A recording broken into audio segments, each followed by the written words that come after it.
ses épaules.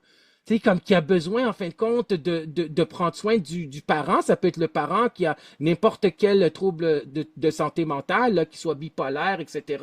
C'est parfois pas facile non plus, là. Puis il y a pas beaucoup de livres. C'est vrai ce que tu écris dans ton livre, Véronique. C'est qu'il y a pas beaucoup de livres qui ont été écrits là-dessus.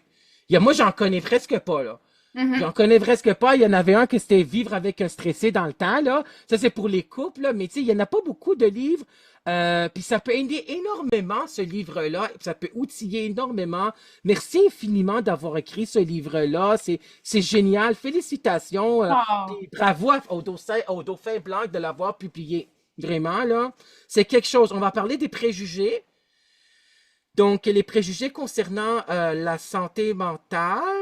Donc, tu sais, il y a le silence instauré, je te cite, le silence à la page 50, Véronique Morissette, je te cite, le silence instauré dans les systèmes familiaux ajoute à la difficulté de trouver l'aide nécessaire pour soutenir adéquatement les parents et les enfants de ces familles plus vulnérables. Ah, c'est la loi d'Omerta, le silence, parce que les gens qui vivent, en fin de compte, dans une famille dysfonctionnelle où il y a eu de l'abus, de la négligence, ils n'en parlent pas. C'est encore un sujet tabou aussi. Hein? Les gens ne veulent pas nécessairement le dévoiler puis le dire aux autres aussi. Donc toi, ces tabous-là, donc tu en parles, peuvent induire un sentiment de honte, de dégoût et de peur face aux personnes atteintes d'un trouble mental. Puis Mhm. s'il y avait à ma TV, la santé, la maladie mentale peut faire peur, mais ne devrait pas faire peur. C'est ce que je dis aussi là.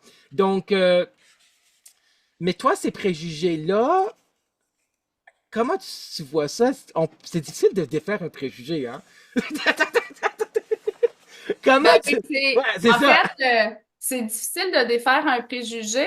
Ouais, Je pense pas nécessairement que ça soit difficile. Je pense que quand on s'adresse à un auditoire oui, qui est ouvert, qui est prêt à entendre la vérité, oui, qui est prêt à entendre, qui est prêt à s'ouvrir, oui, n'importe qui est dans cette posture-là d'ouverture ou qui est prêt à changer sa oui, perception, ses croyances, oui. va mieux recevoir des témoignages, Mm. des histoires de vie. Je pense que c'est en partageant notre histoire Oui, qu'on peut euh, changer la perception des gens.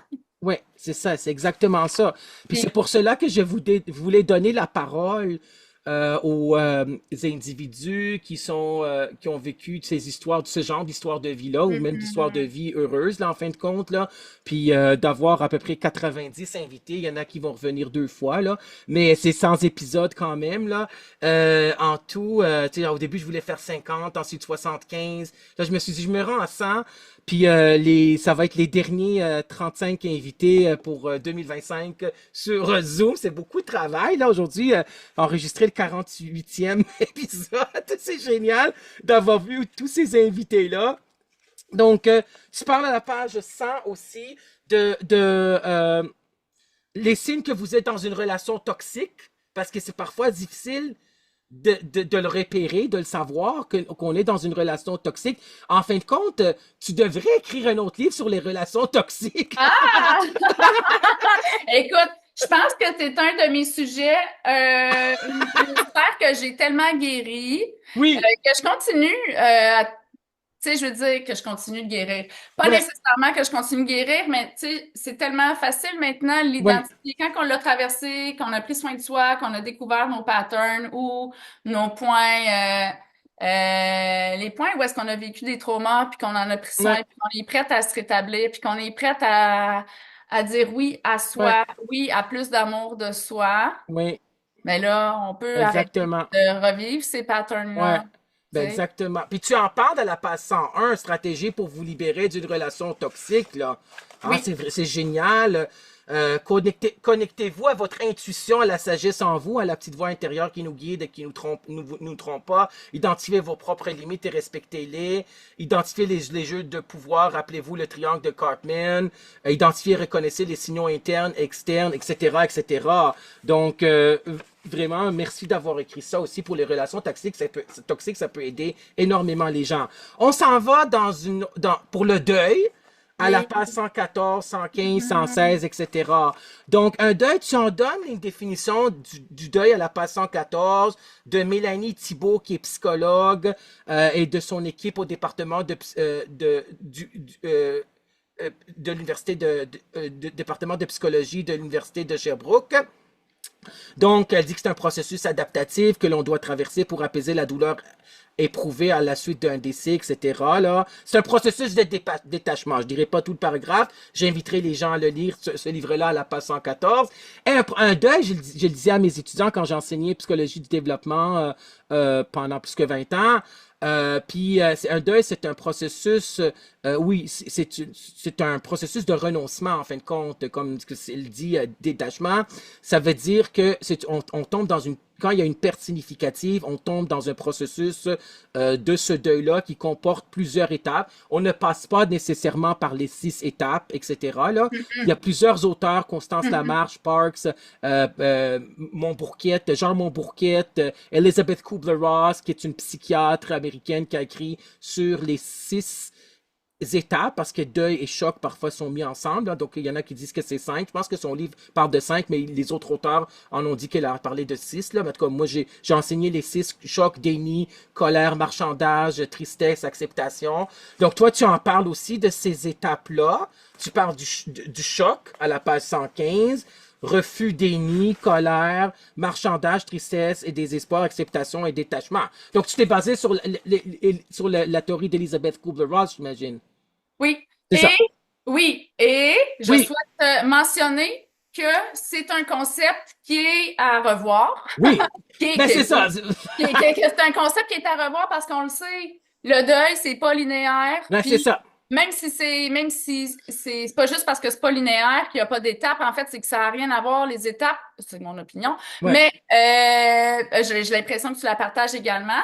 En fait, le deuil, c'est un processus Oui, dans lequel on peut vivre une gamme incommensurable d'émotions et oui, d'états, et oui, ça tout au long d'une vie, oui, dépendamment du deuil, oui, du lien qu'on a avec la personne ou qu'on a eu avec la personne, dépendamment du choc vécu lors du oui, décès ou de la rupture relationnelle. oui, Hein? Parce que c'est pas juste un décès. Le deuil, c'est un oui, détachement, c'est un processus dans oui, lequel on se euh, purge. Je vais le oui, dire comme ça. Là, c'est pas écrit comme ça dans mon livre, là, c'est très spontané. Mais oui, on vit une purge de la souffrance qu'on vit par rapport à cette nouvelle réalité qui nous a frappés de plein oui, fouet. Hein? oui, Donc, c'est ça, pas nécessairement, pas nécessairement par décès. Dans le cas ici, principalement le deuil relationnel d'un parent idéal. Parce que ouais. on Ça, n'a c'est pas, important. ouais, Oui, de c'est important parce que ce sont des deuils métaphoriques aussi. C'est pas juste le deuil d'un parent qui est décédé, c'est le deuil de ne pas avoir eu un parent qui prend soin de nous, d'un parent, comme tu dis, idéal, etc. Là, c'est vraiment ça. le deuil d'un parent qui est pas disponible puis qui est pas capable. Qui Ça, est pas c'est capable d'être disponible. qui a Donc, des toi, incapacités parce que oui, c'est ça. Quand quelqu'un est paralysé, là, ouais, on va pas remettre en question la paralysie ou sa capacité de bouger son bras s'il est paralysé du bras. ouais, Mais c'est plus difficile de faire son deuil. Puis je veux pas comparer, je dis que c'est plus difficile. C'est différent c'est différent. faire son deuil d'un parent qui a une maladie mentale parce que Oui, la capacité, on pourrait être amené à la remettre en question. oui. Est-ce que c'est vrai que mon parent n'est pas capable de me supporter? Est-ce que c'est vrai que mon parent n'est pas capable de... Est-ce qu'il y a une différence aussi, Véronique, entre ne peut pas et ne veut pas? C'est ça. Puis C'est la ça. ligne est mince, puis avec la C'est ça. maladie mentale, selon Ouais, certaines maladies, ouais. euh, des fois, c'est dur à dire. C'est dur à dire. Donc, C'est sûr. c'est important, puis on revient au deuil, puis au Ouais. détachement, puis à l'acceptation finalement, parce que c'est ça, c'est un processus Oui, d'acceptation, oui, de réconciliation avec soi, prendre soin de soi. oui, Prendre soin de soi, prendre soin des émotions qui sont là, puis accepter que oui, la réalité, elle est celle-là. C'est oui. ça la réalité. Mon parent décide qu'il veut plus me voir. Oui, ça arrive aussi, le parent là, qui a un trouble de santé mentale qui ne veut plus te voir pendant 1 an, 2 ans, 3 ans, 4 ans. Là. Ça arrive. Puis ça, c'est Exact. difficile parce que c'est un grand deuil aussi, là. Oui, c'est Ouais, un deuil. Oui. c'est Ouais. un deuil. Et Oui, oui, je comprends. Oui. oui, c'est un deuil et c'est pas facile nécessairement accepter ça. Fait Ouais. que c'est quoi que je vis quand ça arrive? Oui. C'est quoi mon besoin, de quoi j'ai besoin? Parce qu'en réalité, si je me réapproprie mon pouvoir à moi, Ouais. je vais identifier c'est quoi mon besoin. OK, j'ai besoin d'être soutenue, j'ai besoin de tendresse, j'ai Mhm. besoin d'être vue, j'ai besoin de... Bon, je vais pas toutes les nommer, on a tous Oui, les oui. besoins. Mon parent est pas disponible. Mon parent refuse de me voir. Donc, c'est ça la Oui. situation. Oui, Il n'y c'est a vrai. pas l'obligation, mon parent, Oui. de me fournir, de répondre à mes besoins. Il n'y a pas l'obligation Non, c'est de sûr. répondre à mes besoins. Donc, j'accepte ça. J'accepte ça. Mon parent, ça ne tente pas. OK, fait que maintenant, comment moi je me récupère là-dedans? Comment moi je me récupère? Puis comment je veux faire la suite?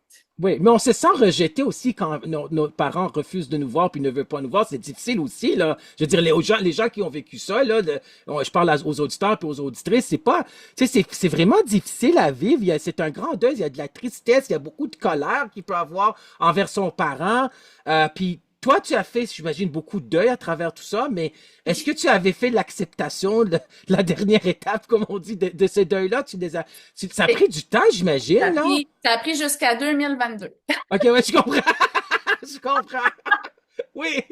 Pour vrai, là, ça a fait OK. Tu sais, je le savais que j'étais dans un processus de deuil. Oui. OK. Puis en passant, moi, j'ai étudié, je suis certifiée Tanadoula, Oui, palliative. c'est ça. C'est Ouais. ça, oui. Fait que, tu sais, j'ai étudié le deuil et l'accompagnement de fin de vie, tout ça. Fait que ça m'a ramené aussi dans ce cheminement de deuil. Parce que c'est ça. Ça m'a ramené aussi l'approche danse et tout ça. Bon. Oui. Donc, ça m'a ramené dans ça, dans Oui. le deuil. C'est un processus. Oui. C'est un processus. C'est un Et processus. moi, C'est ce un que j'aime processus de guérison, là. un processus de guérison qui peut prendre du temps. Puis Oui. tu sais, j'aimerais inviter les gens qui nous écoutent là, qui sont dans cette situation-là, à